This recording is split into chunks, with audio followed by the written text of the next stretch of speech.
দেখো আজকের ক্লাসে সূচক এবং ঘাতের 7 এর সরল করব। কারণ আগে আমরা 6 পর্যন্ত করেছিলাম, তাই না? তো সরল করার মধ্যে ফার্স্ট কোশ্চেন দিয়েছে যে 25 into t to the power -4 divided by 5 পাওয়ারে -3 ইনটু 10 ইনটু t এর পাওয়ারে -8 কমা দিয়ে ব্র্যাকেট দিয়েছে t নট ইকুয়াল টু 0। দেখো এখানে t নট ইকুয়াল টু 0 দেখে ঘাবড়ানোর কিছু নেই। এটা জাস্ট তোমাকে বলেছে যে নিচে যে t আছে t এর মান কখনো 0 হতে পারবে না, কারণ যদি নিচে t এর মান 0 আসে, 0 এর সাথে আমি কোনো সংখ্যাকে ইনটু করলে কি আসে? 0 চলে আসে। তো কোনো ডিজিটকে যদি আমরা 0 দিয়ে ডিভাইড করি, এটা আনডিফাইন্ড হয়ে যায়, অসংজ্ঞাত হয়ে যায়। তার মানে t এর মান 0 হতে পারবে না। তো এটা কোনো ফ্যাক্টর নয়। মেইন ফ্যাক্ট দেখো, এই যে ফ্র্যাকশন নাম্বারটা আছে এখানে দেখবে যে বড় সংখ্যা কোনটা আছে যাকে আমরা ভাঙাতে পারি, ফ্যাক্টরাইজ করতে পারি ফার্স্ট। তারপর দেখবে যে কোনগুলি থেকে আমরা কোনোটা সূত্র মিলাতে পারি, ওইগুলিকে আগে একসাথে আনবো, ঠিক আছে? তো দেখো ফার্স্ট উপরে কি আছে 25 না? তো 25 যেহেতু বড়, আমরা চাইলে 25 কে ভাঙাতে পারি। কি ভাঙাতে পারি? 5 ইনটু 5। আর 5 ইনটু 5 মিন্স কি? 5 স্কয়ার। একবার ভাঙিয়ে দেই, 5 square into t to the power -4। Next দেখো নিচে আছে 5 পাওয়ারে -3 লিখলাম ইনটু, এখন দেখো এই যে এখানে 10 আছে, 10 কে আমরা কিভাবে ভাঙাতে পারি? 2 ইনটু 5 পারি না? 5 টু the 10 হয়। আর t এর পাওয়ার -8 আছে, -8 লিখলাম, হয়ে গেল। তো এখন দেখো উপরে যা আছে তাই রাখবো, 5 এর পাওয়ার স্কয়ার ইনটু t এর পাওয়ারে -4। কিন্তু নিচে দেখো এই 2 এর উপরে কিছু নাই মানে কি আছে? 1 আছে না? আর 5 এর পাওয়ারে কিছু নাই মানে কি আছে? 1 আছে। আবার দেখো 5 to the power -3 into 5 to the power -1, তাহলে a to the power m into a to the power n, n হলো কি না?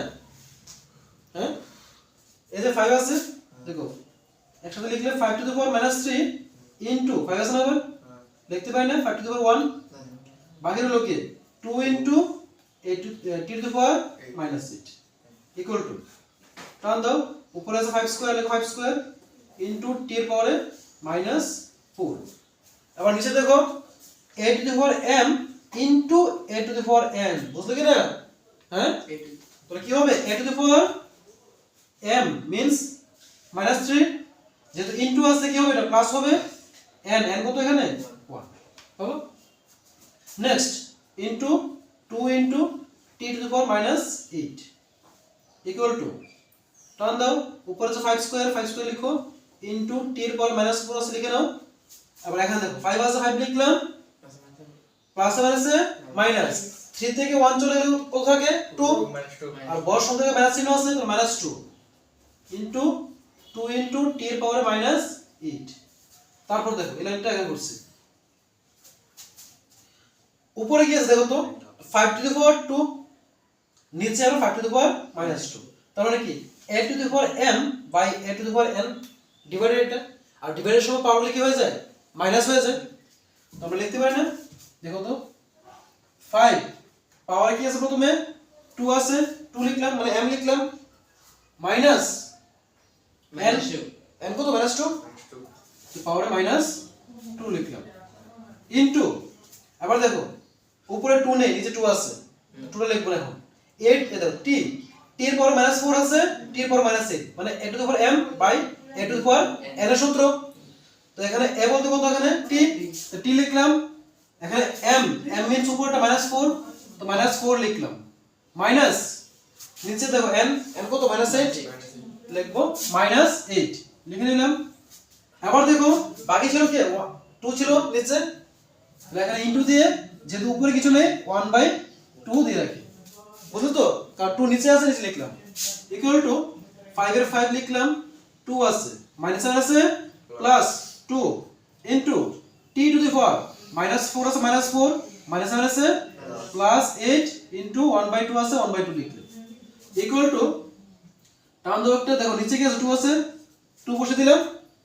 উপরে দেখো 5 পাওয়ারে 2 এ 2 এ করলে তো হয়, প্লাস করলে 4 আসে ইনটু t এর t লিখলে এখানে প্লাস আছে মাইনাস, 8 থেকে 4 চলে গেলে 4 থাকে, লিখলাম ইকুয়াল টু, টান দাও নিচে 2 আছে, 2 লিখলাম, 5 এর পাওয়ারে 4 মানে কি 5 ইনটু 5 ইনটু 5 ইনটু 5 মানে 4 বা 5 কে ইনটু করব। 625 তো আমরা জানি 5 কে 4 বার ইনটু করলে 625 আসে ইনটু t এর পাওয়ারে 4 আছে 4 লিখব এবং নিচে 2 আছে 2 শেষ। এটি হলো তার आंसर। নেক্সট নাম্বার 2 দেখো 3 এর পাওয়ারে -5 আছে ইনটু 10 এর পাওয়ারে -5 into 125 divide by 5 to the power -7 into 6 to the power -5। ঠিক আছে? তো সেম ভাবে আগে কনসেপ্টে যদি বড় সংখ্যা থাকে যেগুলোকে ফ্যাক্টরাইজ করা যায় আগে ফ্যাক্টরাইজ করব ভাঙাবো এটাকে।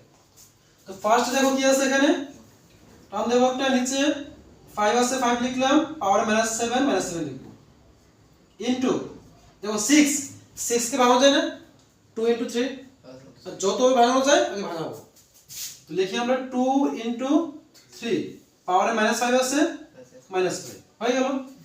নেক্সট উপরে দেখো 3 আছে 3 উপরে -5 আছে -5 ইনটু এই যে 10 আছে 10 কে কিভাবে ভাঙাতে পারি 2 ইনটু 5 পাওয়ার -5 আছে -5 ইনটু 125 মানে কি বলতো 5 কিউব কারণ 5 কে 3 বার ইনটু করলে 125 আসে হয়ে গেল। নেক্সট দেখো টার্ম দেবে একটা উপরে আছে 3 এর পাওয়ারে -5 লিখলে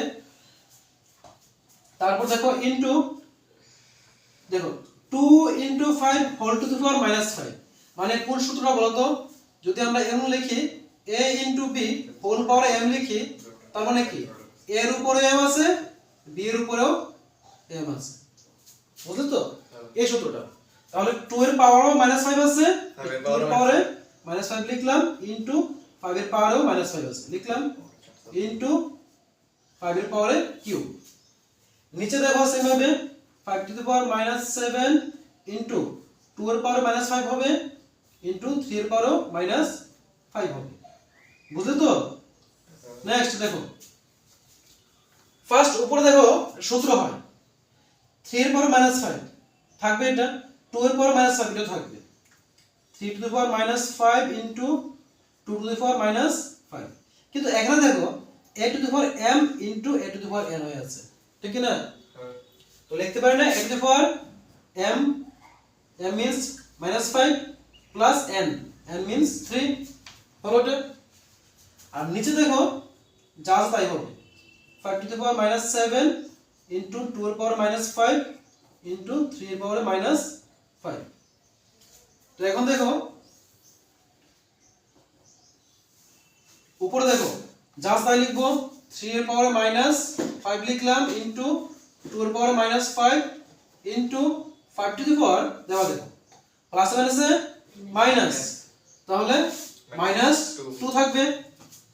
আর নিচে দেখো কি আছে দেখো নিচে 3 আছে 2 আছে 5 আছে তাই না।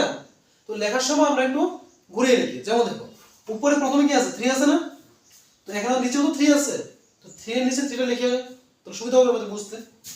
তো 3 এর পাওয়ারে কি আছে -5 ইনটু নিচে 2 আছে না তো ঠিক 2 এর নিচে 2 লিখি পাওয়ারে কি আছে -5 ইনটু 5 পাওয়ার আছে -7 তো 5 এর পাওয়ার নিচে 5 লিখে পাওয়ারে -7 বুঝলে তো। জাস্ট মিলানোর জন্য আগে করে দিয়েছি ইনটুর সময় আগে করলে কোনো সমস্যা হয় না কারণ 2 ইনটু 5 যদি 10 হয়ে থাকে 5 ইনটু 10 10 ই আসে তাই তো।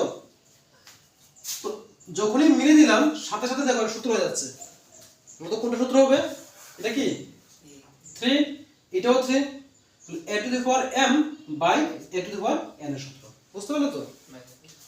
তো দেখো a to the power m কত -5 যেহেতু ডিভাইডেড তাহলে মাইনাস হবে n কত এখানে -5 ইনটু আবার দেখো উপরে 2 আছে নিচে 2 আছে সেম আছে সেম সূত্রই তো হবে। আবার 2 এর 2 লিখলাম পাওয়ার আছে কি -5 মাইনাস নিচেরটা -5 ইনটু উপরে 5 আছে নিচে 5 আছে তো 5 লিখলাম পাওয়ারে -2 -7 দেখো লাইনটা বুঝতে পারলে কিনা হ্যাঁ প্রত্যেকবারে দেখো উপরে 3 ছিল আর নিচে 3 ছিল a to the power m by a to the power n সূত্রে কি হয় a to the power m minus n তো m কত এখানে -5 লিখলাম সূত্রে মাইনাস দিলাম n কত -5 লিখলাম শেষ।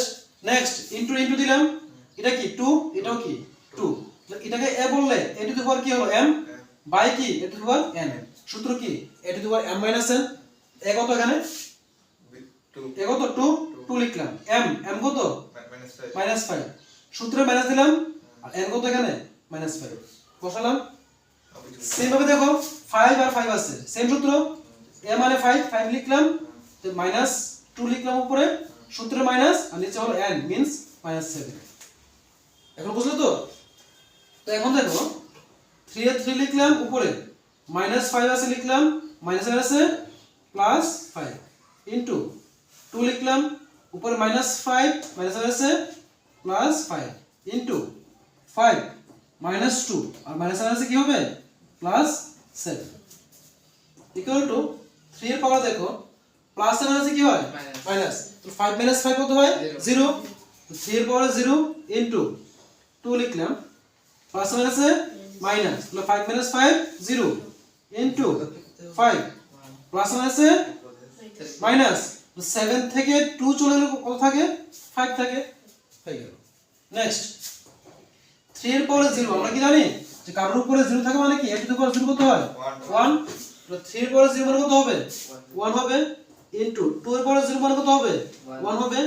আর এটা কি 5 টু দি পাওয়ার 5 মানে কি 5 কে কত ইনটু করা 5 বার, তো 5 কে 5 বার ইনটু করলে কত আসে, এখানে 1 1 যত 1 হবে তাই না, আর 5 কে 5 বার ইনটু করতে হবে। দেখো 5 কে যদি আমরা 4 বার ইনটু করি কত থাকে 625, জানো এটা মুখস্থ আছে, এটা 625, তার সাথে আবার একটা 5 ইনটু করতে হবে, তাই তো করো। 5 5 কত হয় 25 এর 5 কে রইল কত 2, 5 2 10, 10 এর 2 প্লাস করলে 12, 12 এর 2 কে রইল 1, দেখো 5 6 এর 30, 30 প্লাস কত হয় 31, তো চলে আসলো 3125, আর ওনার সাথে ইনটু করলে এটা আসবে 3125, এই হলো आंसर। তো এখানে আমাদের সূত্র এবং ঘাতের 12.1 এর সবগুলো কমপ্লিট।